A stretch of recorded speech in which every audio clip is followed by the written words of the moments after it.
সেই বস্তু নিয়ে যে আলোচনা হচ্ছে তাকে বলা হয় অনুবাদ। আর বিদেহ বস্তুটাকে সেখানে হয় তার যে সঙ্গে মধ্যে সেই অনুবাদের যে বস্তু রয়েছে সেই বস্তুকে স্থাপন যেখানে করা হচ্ছে তাকে বলা হচ্ছে বিদেহ বলা হচ্ছে।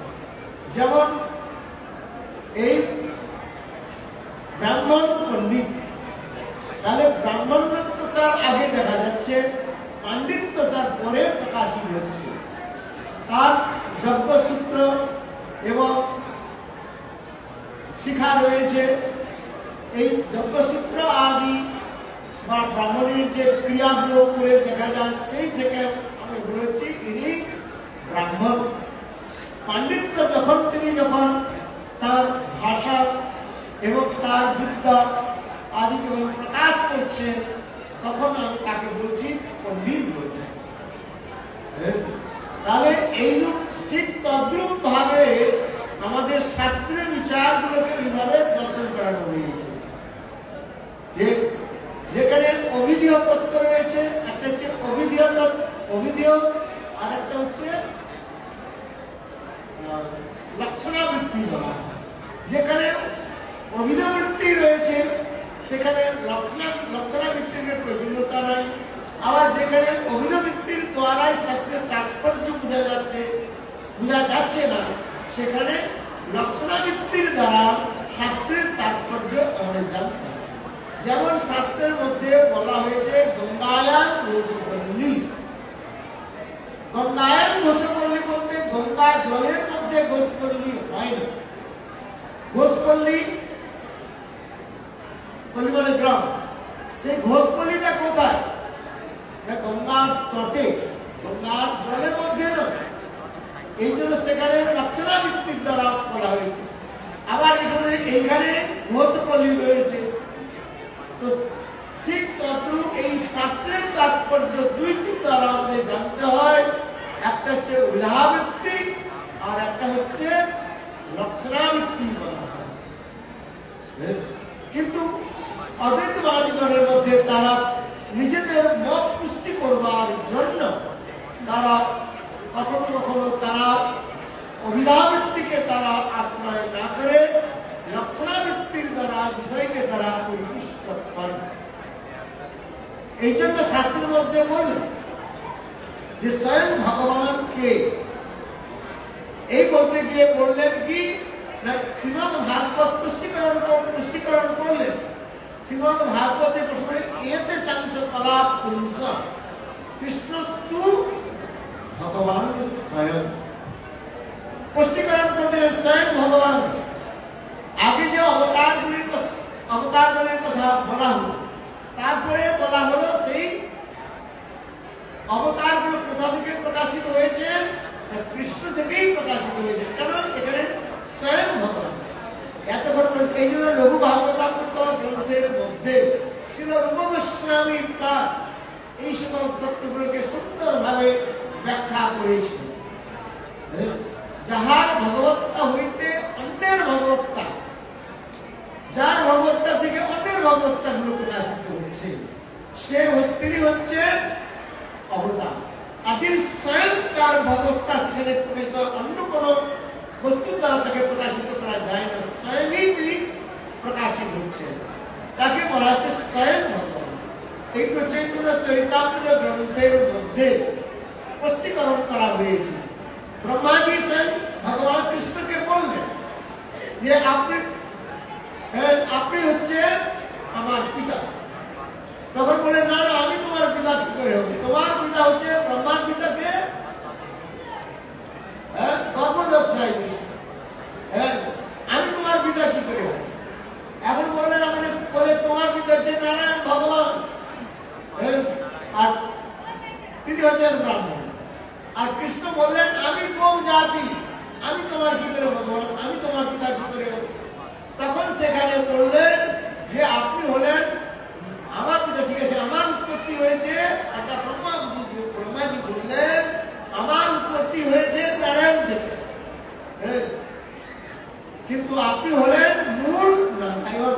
অর্থাৎ কৃষ্ণ হলেন কি মূল নারায়ণ, অরিজিৎ নারায়ণ। অর্থাৎ কৃষ্ণ সেখানে প্রতিপন্ন হয়েছে। যে কথাগুলো ব্রহ্ম সংহিতার মধ্যে ব্রহ্মাজি সেখানে স্থিত বলেছেন, দীপার্চিরেব এই সমস্ত শ্লোকের দ্বারা, অনেক শ্লোকের দ্বারা ব্রহ্মাজি সেখানে স্থিতি আবার করেছেন যে স্বয়ং কৃষ্ণের যে ভগবত্তা সেখানে প্রকাশিত হয়েছে। কিন্তু তার মধ্যে আমাদের কখনো আবার ভুল বুঝাবুঝি হয়ে যায় যে ভগবান যদি এক হন তাহলে আমরা অনেক নাম কেন নিচ্ছি, নারায়ণ একজন ভগবান, আবার রামচন্দ্র একজন ভগবান, আর হচ্ছে কৃষ্ণ একজন ভগবান, আবার আমরা বলছি চৈতন্য মহাপ্রভু একজন ভগবান। যদি ভগবান একই হয় তাহলে আমরা বিভিন্ন রূপে না কেন বলছি? এই জন্য বলছেন কি सिद्धांत तत्व भेदेषु कोपि, शास्त्रीय सिद्धांत के अनुसार भगवान एक, किंतु रसगत विचार তার বিশেষ বৈশিষ্ট্যের কথা সেখানে বলা হয়েছে। এই জন্য বলছেন সিদ্ধান্ত তত্ত্ব भेदेषु कोपि, শ্রী কৃষ্ণ যেমন নারায়ণ আর কৃষ্ণের মধ্যে কোনো ভেদ নাই। ঈশ্বরের ভেদ মানিলে হয় অপরাধ। শাস্ত্রের এই বাক্যটা আমাদের সবসময় মনে রাখতে হবে। ঈশ্বরের ভেদ যদি আমরা করি সেখানে অপরাধ। ভগবান এক, এক ও অহম।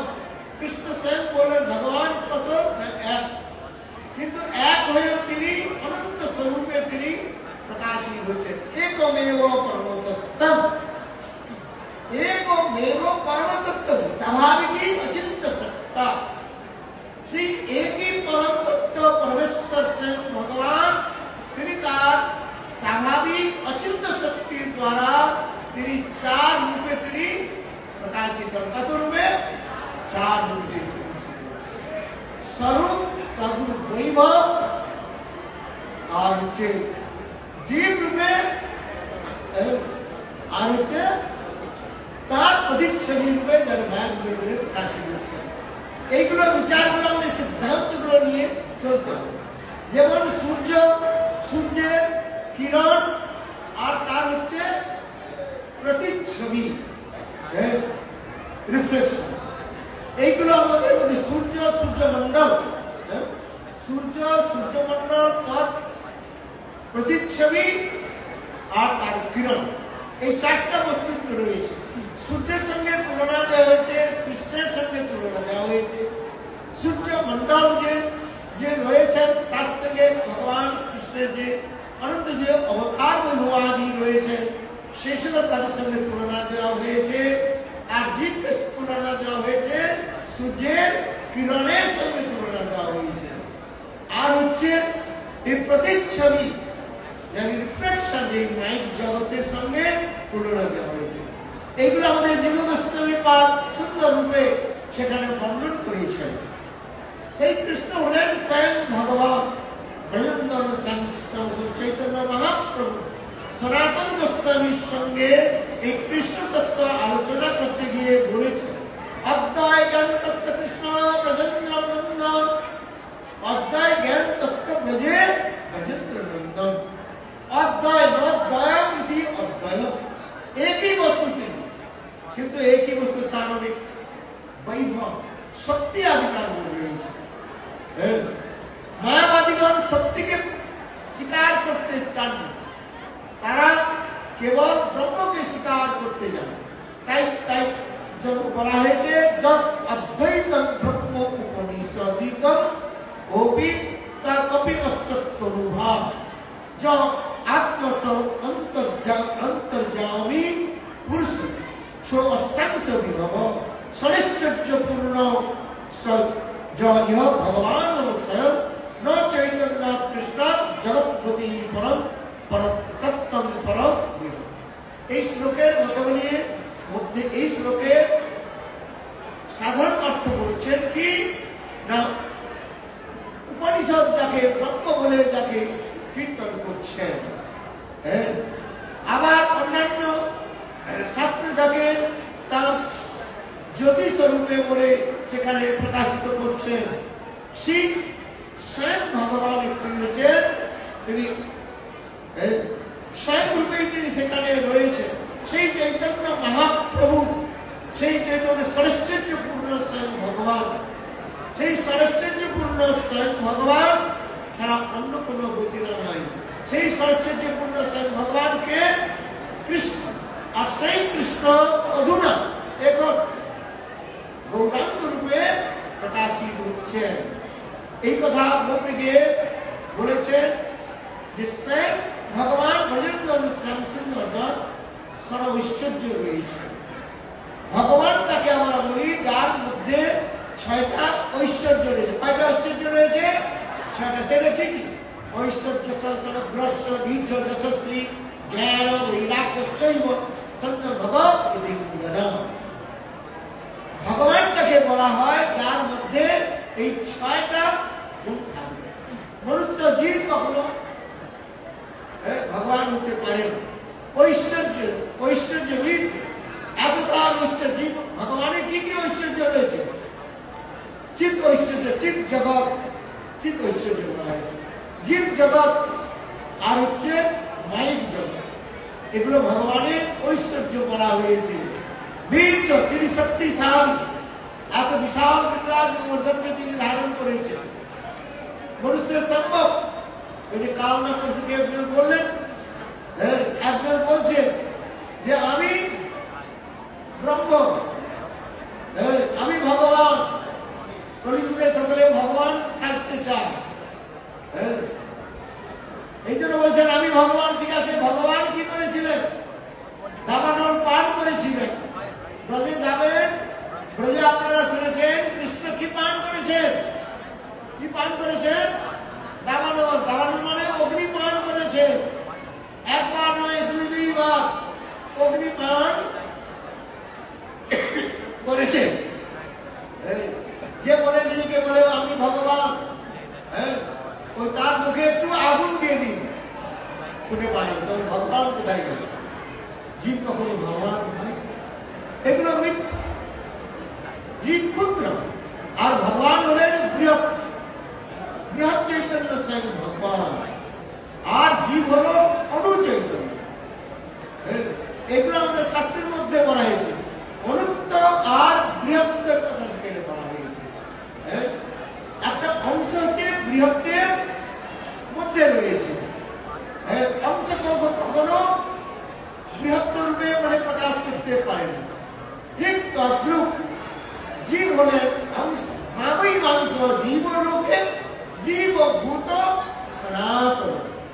গীতাতে স্বয়ং ভগবান বলছেন ঐশ্বর্য বীর্য ব্রহ্মা আদি যত দেবতাগণ রয়েছেন তিনি কি তারা সকলেই ভগবানের চরণ কমলে স্তুতি করছে। শ্রীমদ্ ভাগবতের মধ্যে বর্ণন করা হয়েছে জং ব্রহ্ম মনুজ রুদ্র বন্তি। ये समस्त कथा भागवत में पुष्टिकरण करा হয়েছে। কৃষ্ণ স্বয়ং ভগবান, ব্রহ্মা শিব নারদ আদি যত দিকপাল রয়েছে যারা তার চরণে স্তুতি আদি করছে।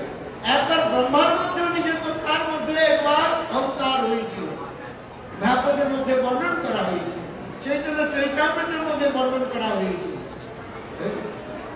কিন্তু সেখানে দেখানো হয়েছে ব্রহ্মা বিচার করছে। তাৎপর্য হলো যে কৃষ্ণ ঐশ্বর্য বীর্য যশ শ্রী, শ্রী মানে সৌন্দর্য।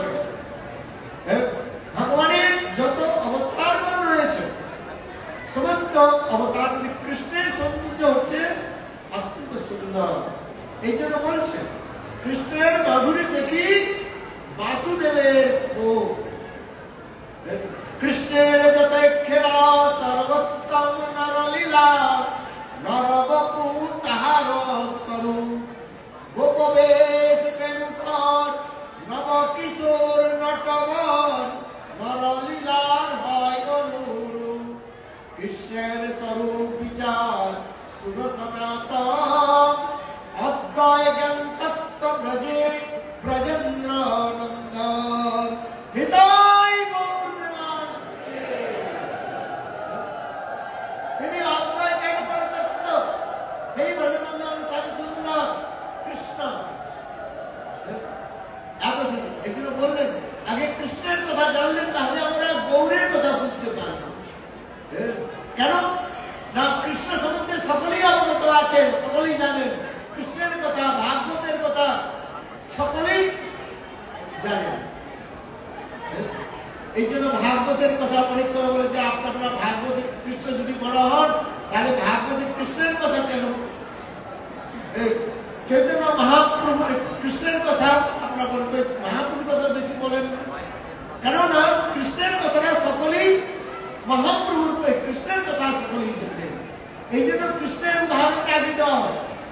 আবার এখানে বলছেন কৃষ্ণের যত খেলা সর্বোত্তম নরলীলা, নরবপু তাহার স্বরূপ, গোপবেশ বেণুকর, নবকিশোর নটবর, নরলীলার হয় অনুরূপ। কৃষ্ণজি মহারাজ বলেন না, কৃষ্ণের যত অবতারগণ রয়েছে, মৎস্য কুর্ম বরাহ আদি যত অবতার রয়েছে, তারা এক এক করে সকল অবতার দেখতে সুন্দর, কিন্তু হলে যখন আমরা কৃষ্ণের কথা শ্রবণ করি, কৃষ্ণের এত সৌন্দর্য মাধুর্য, কৃষ্ণের এত সৌন্দর্য মাধুর্য রয়েছে, সেইগুলিতে সকলেই সেখানে আকৃষ্ট। এই জন্য চৈতন্য চৈতন্যদেব বলেন কৃষ্ণের মাধুরী দেখি বাসুদেবের ক্ষোভ, বাসুদেব ভগবান দ্বারকাধীশ যে রয়েছে, যেখানে চতুর্গ্রহ রয়েছে, বাসুদেব, সংকর্ষণ, প্রদ্যুম্ন আর অনিরুদ্ধ, সেই বাসুদেব কৃষ্ণ গোবিন্দের এত সুন্দর রূপ দেখে তিনিও ছবি তখন আকর্ষিত, অন্যের কি এত সুন্দর কৃষ্ণের রূপ। এই জন্য বলছেন কৃষ্ণের এত রূপ সৌন্দর্য রয়েছে।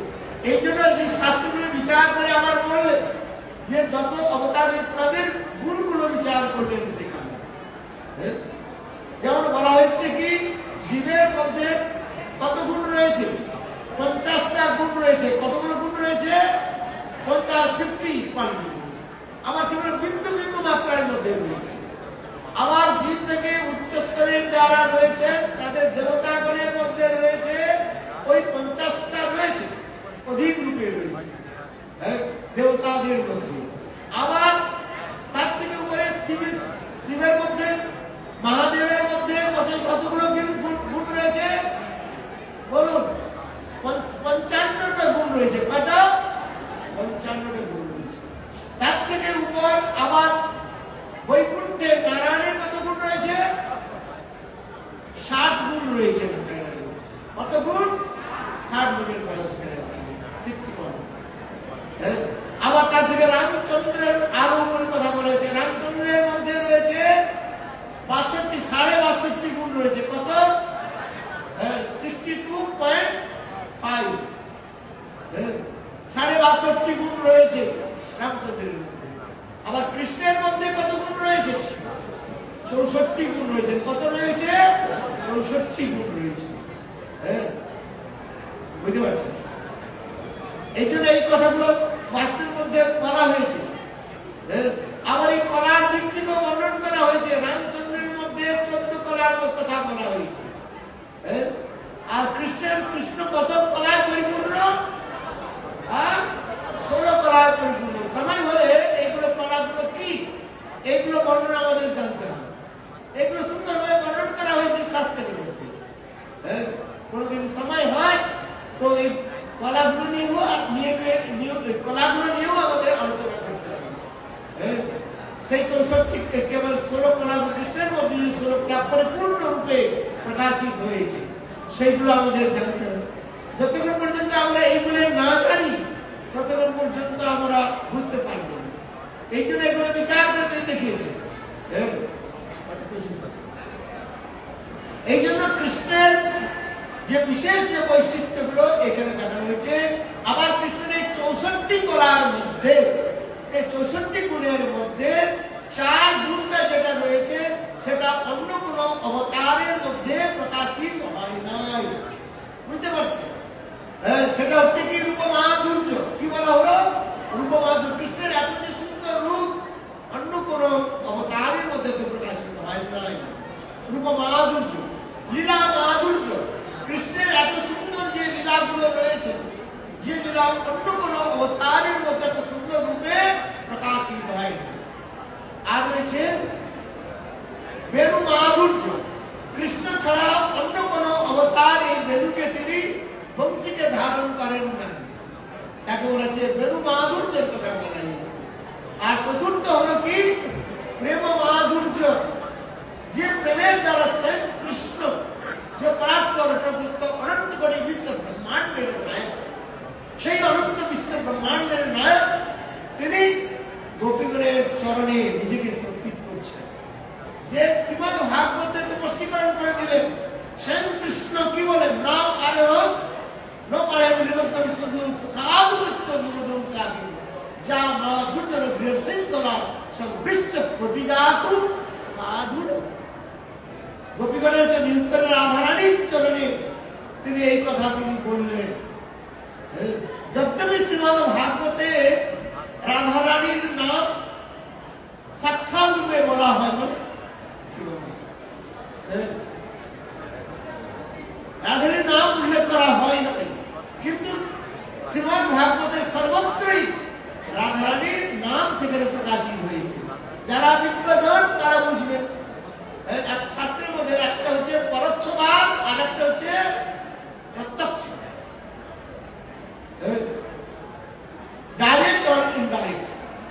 ডাইরেক্ট বস্তুর দ্বারা ডাইরেক্ট কোন বস্তু যে বলা যতটা রসস্বাদন হয়, ইনডাইরেক্ট রূপে বললে সেই বস্তু ততটা তার চেয়ে অধিক রসস্বাদন হয়। এগুলো রসশাস্ত্রের মধ্যে বলা নেই। পরোক্ষবাদ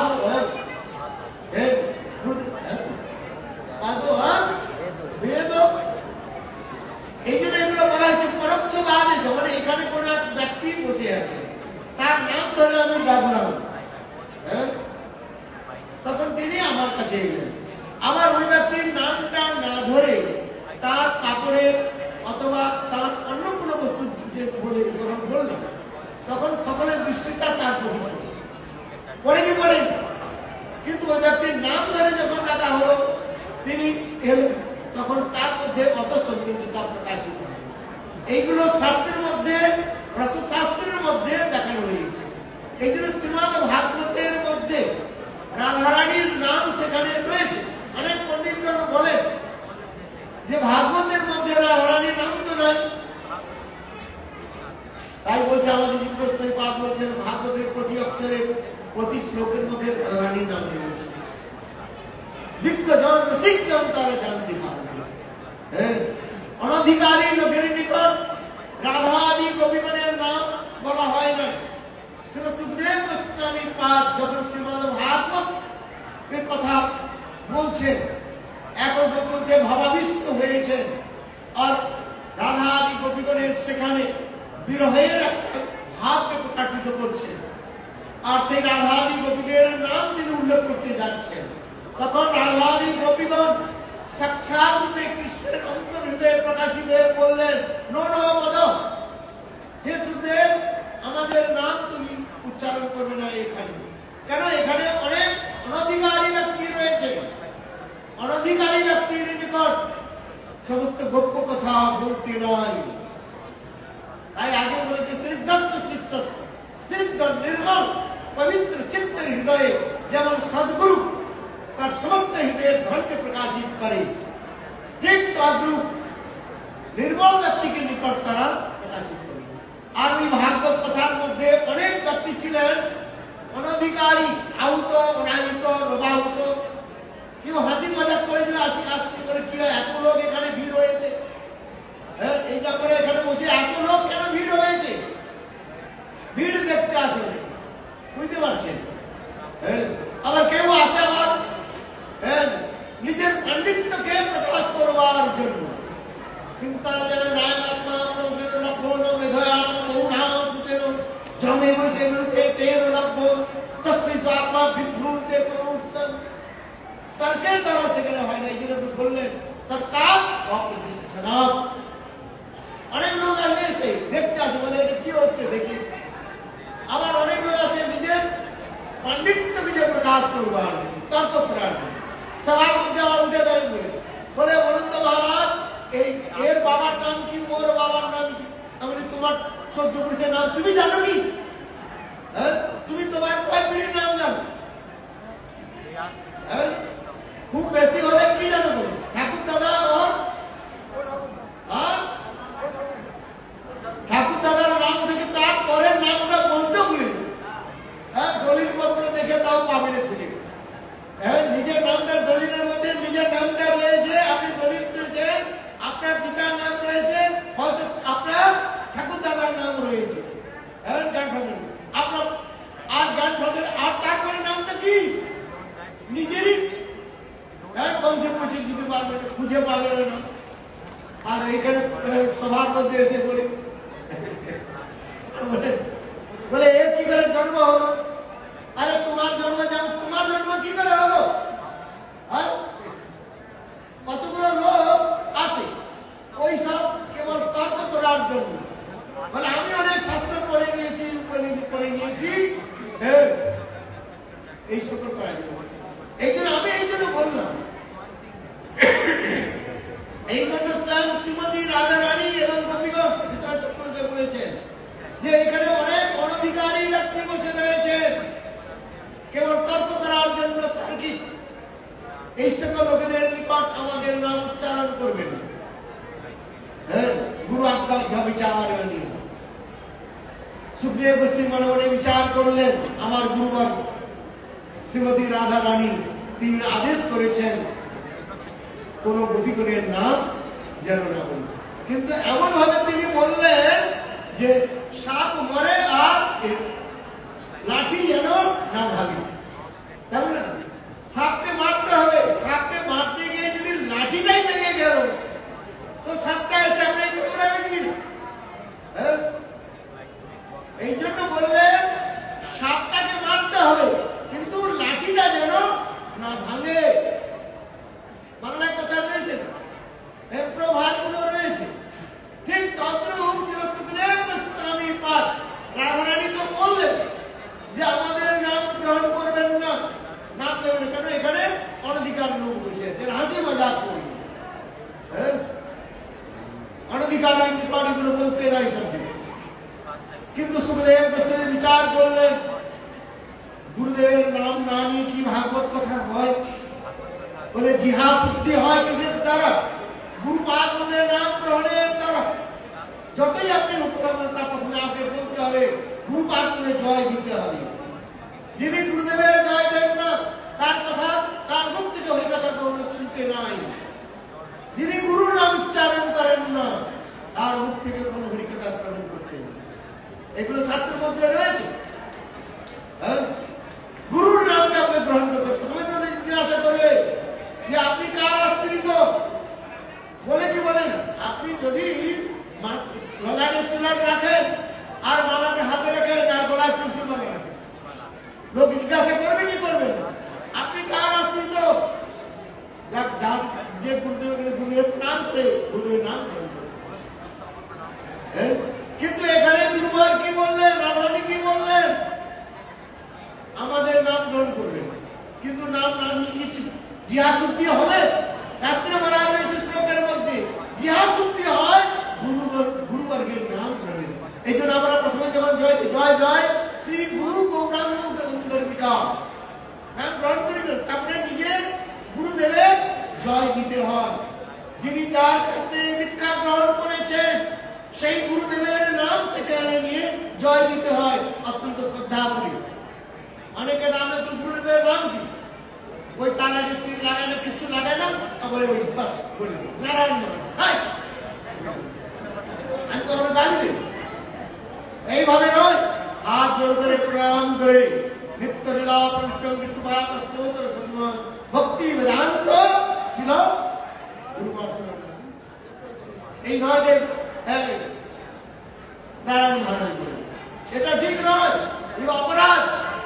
এগুলো আমাদের জানতে হবে। আগে এটা আমাদের গুরুদেব বলতেন, যার নাই কাণ্ড জ্ঞান তার হয় দিব্য জ্ঞান। Who has no common sense? How possible we enter in the transcendental? That common sense. এগুলো আমাদের গুরুদেব বলতেন, আগে শিখতে হবে। যাক, এখন রাধারানী বলেছেন যে নিজেও নাম, আমাদের নাম নেবে না, কিন্তু গুরুর নাম নিয়ে কি আর হবে? গুরুর নাম না নিলে চিত্ত শুদ্ধি হয় না, জ্ঞ শুদ্ধি হয় না। কিন্তু দেখুন শ্রী সুখদেব গোস্বামী পাদ পরোক্ষ রূপে গুরুবর্গের তিনি নাম নিলেন। ভাগবতের মধ্যে বলা রয়েছে কি বলে, ভগবান হরিশ্বর জন্ম বিহায় গোবিন্দ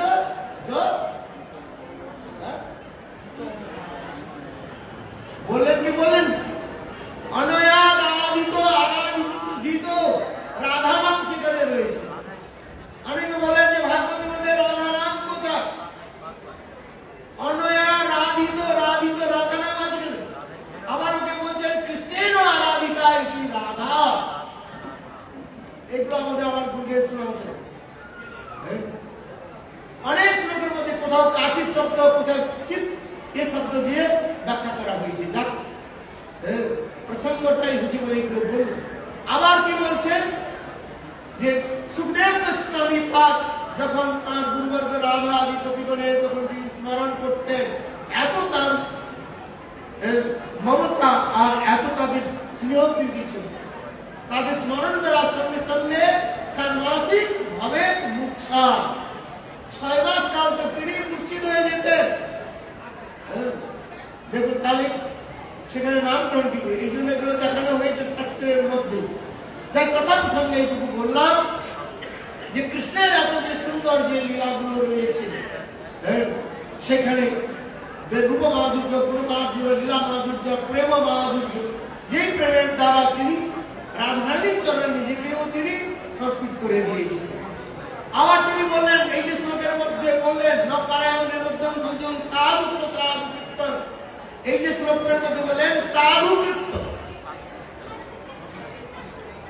কৃষ্ণ কি বললেন, আমি তোমাদের ঋণ শোধ করতে পারে ব্রহ্মার মতো আয়ু প্রাপ্ত করে যদি তোমার চরণ সেবা করি, তথাপি তোমাদের আমি ঋণ থেকে মুক্ত হতে পারি। আচ্ছা, যদি ঋণ থেকে মুক্ত না হতে পারে তাহলে কি হবে? বারবার আসতে হবে। আবার প্রেম রাজ্যের মধ্যে কোন একটা কথা বলা হয়েছে, শুনুন ভারতের প্রেম রাজ্যের মধ্যে বলা হয়েছে প্রেমিক প্রেমিকা এক অপরের ঋণে আবদ্ধ করতে রাখতে চায় না। প্রেম এমন একটা বস্তু কথা বলা হয়েছে, সেখানে মুক্ত বিহঙ্গের মতো, পক্ষীর মতো নির্মল আকাশে তারা উড়ে যেতে চায়। কি বললাম? প্রেম আর প্রেমের মধ্যে একটা বিশেষতা রয়েছে যে প্রেমটা প্রেমিক আর প্রেমিকার হৃদয়ের মধ্যে যে থাকে, সেইটা কি মুক্ত পক্ষীর মতো, যে পক্ষীটা মুক্ত আকাশে উড়ে চলে যাচ্ছে, ঠিক তদ্রূপ প্রেমিক প্রেমিকা মুক্ত হয়ে থাকতে চান, এক অপরের এই কোন ঋণের মধ্যে তারা আবদ্ধ থাকেন। এখন রাজধানীর দায়িত্ব সম্বন্ধে কে বললেন, টিকাকার বললেন যে কি করে ঋণ থেকে তাহলে মুক্ত হবো। কৃষ্ণকে বললেন, কৃষ্ণ তুমি বলো, তুমি নিজে কি করে ঋণ থেকে মুক্ত হবে? তখন কৃষ্ণ বলেন সাধু কৃতম, যেদিন আমি সাধু হব, সাধু কৃতম। তাই গৌরাঙ্গ কি করলেন, কৃষ্ণ এই রাধারানীর যে 3টি বস্তুকে তিনি আস্বাদন করবার জন্য এলেন, কৃষ্ণ লীলাতে সবকিছু আস্বাদন করেছেন, তাই তো ঠিক। কিন্তু রাধারানীর যে প্রেম, রাধায়া প্রণয় মহিমা, রাধারানীর যে প্রেমের যে মহিমাটা কি বাস্তবে কৃষ্ণ নিজে অনুভব করতে পারলেন না। কেন পারলেন না? তত্ত্ব সিদ্ধান্ত এখানে রয়েছে। কৃষ্ণ হলেন সদা সর্বদা বিষয় বিগ্রহ। কি হলেন? বিষয় বিগ্রহ। একটা তত্ত্ব এখানে বলা আছে, প্রেম যেখানে প্রকটিত হয় সেখানে 2টি বস্তু থাকে, একটা হচ্ছে প্রেমের বিষয় আর একটা হচ্ছে প্রেমের আশ্রয়। প্রেমের বিষয় হলেন কৃষ্ণ আর আশ্রয় হলেন শ্রীমতী রাধিকা। তাই কৃষ্ণ বিচার করছে সত্য, আমি এই রাধারানীর যে এত সুন্দর যে প্রেম, এই প্রেম কি করে আস্বাদন করব? সম্ভবই নয়। কোনো প্রকার সম্ভব নয়। এই কথা কৃষ্ণ নিজে নিজে বিচার করছেন। স্বয়ং কৃষ্ণ বলছেন, আমার সৌন্দর্য দেখে সকলে আকৃষ্ট হয়, আমার সৌগন্ধে মধুর সুগন্ধে সমস্ত জগৎ আমোদিত হয়, আমার রূপ আদি দেখে সকলে আকৃষ্ট হয়। কিন্তু রাধারানীর যখন আমি রূপ মাধুর্য থাকি, দেখে রাধারানীর রূপ মাধুর্য দেখে আমি আর থাকতে পারি না। তাহলে আমার চেয়ে রাধারানীর সৌন্দর্য মাধুর্য অধিক। এই জন্য আমি কি করি, রাধারানীর জন্য আমি সেখানে ব্যাকুলিত আকুলিত। এগুলো চৈতন্য চৈতামৃতের মধ্যে আদি লীলা চতুর্থ পরিচ্ছেদের মধ্যে সুন্দরভাবে বর্ণন করা হয়েছে। সময় প্রতিবাদ 8টা হয়ে গেছে। এগুলো সুন্দরভাবে বর্ণন করা রয়েছে।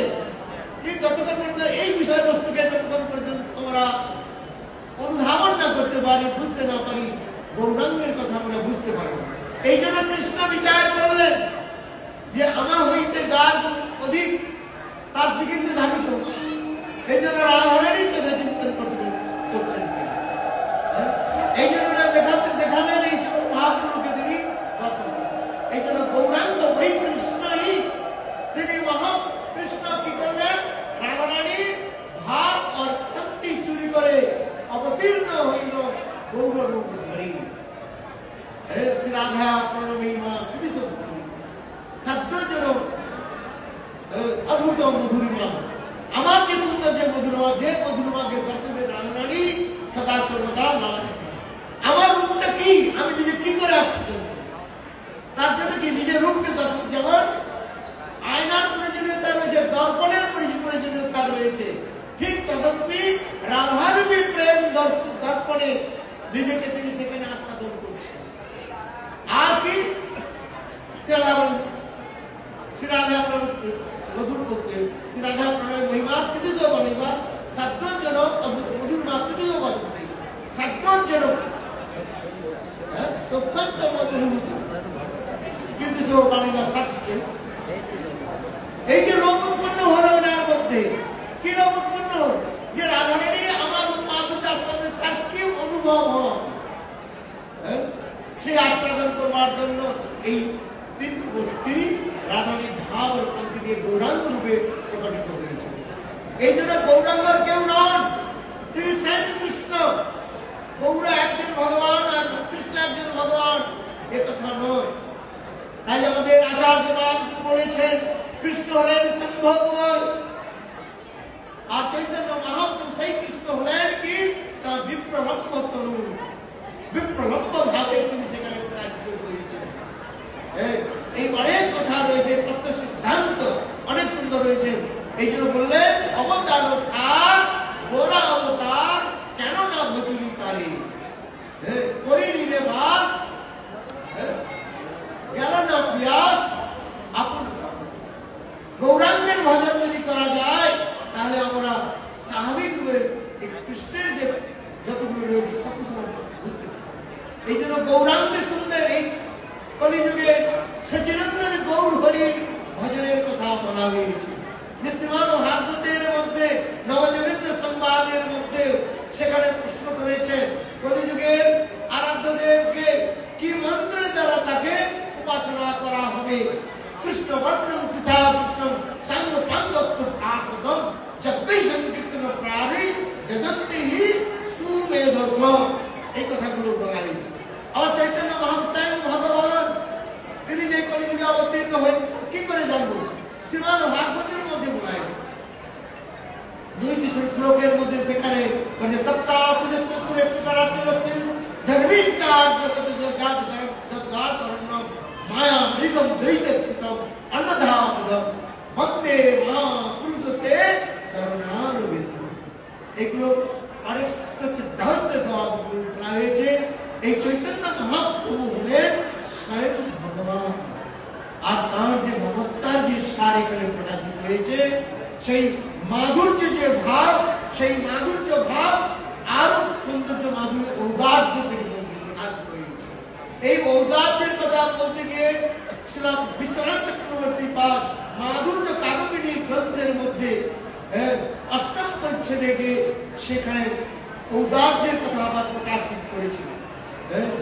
আর কি হবে এখন সময় হলে এই ঔদার্য মহাপ্রভু যে ঔদার্যের কথাটা কি সেখানে সেখানে প্রকাশিত হয়ে একই সঙ্গে সমস্ত ভাবকে তিনি ভক্তের হৃদয়ে প্রকাশিত করে দিয়েছেন। এটি হচ্ছে মহাপ্রভু বিশেষ প্রদান। এক তো স্বয়ং তিনি আস্বাদন করছেন আর তার ছিটে ফোটা দিয়ে ভক্তগণকে তিনি আস্বাদন করেন। আপনি আস্বাদিলা জীবনে সেই আস্বাদ এই জন্য চৈতন্য মহাপ্রভু দেখবেন যেখানে বিগ্রহ দেখবেন চৈতন্য মহাপ্রভু এক হাতকে কি করছে তিনি উঠিয়ে রেখেছেন আর এক হাতকে কি করছেন তিনি এইভাবে করছেন। কি করছেন তাৎপর্য দেখি এক হাত দিয়ে ওই যে সর্বোত্তম যে প্রেম রাধা প্রেম যে বিষয় চাচ্ছেন আস্বাদন করছেন। আর দ্বিতীয় গ্রহ কত সুন্দর আর তিনি এই আর এক হাত দিয়ে তিনি সকলকে তিনি দিচ্ছেন।